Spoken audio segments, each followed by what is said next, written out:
Jeff Horn has been sparring with one Ray Robinson ahead of his WBO welterweight title defense against Terence Crawford in Las Vegas. Horn flies to Sin City next week hoping his work with Robinson, who beat Crawford as an amateur, tightens his technique when going to the body, an area of concern in narrow wins against Manny Pacquiao and Gary Corcoran. I'm tempted to say it would not matter if Horn had Sugar Ray Robinson in his camp.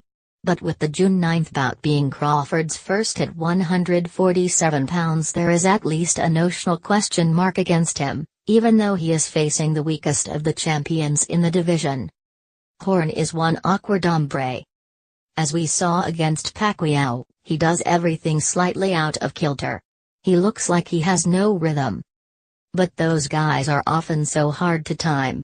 You think you can catch them, but it is hard to nail them clean. Horn is physically strong.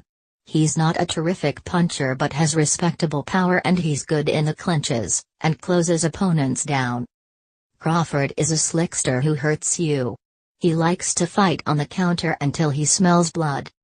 Then, his already accurate punches come in greater volume, carrying real spite and weight.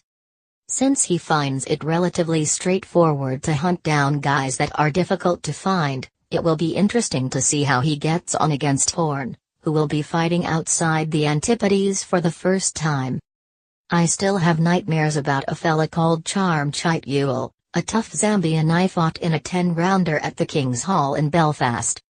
Coul, sadly no longer with us, was a former Commonwealth featherweight champion who went 10 rounds with Azuma Nelson 2 years before he fought me. He was the most awkward, stubborn customer. I just couldn't catch him.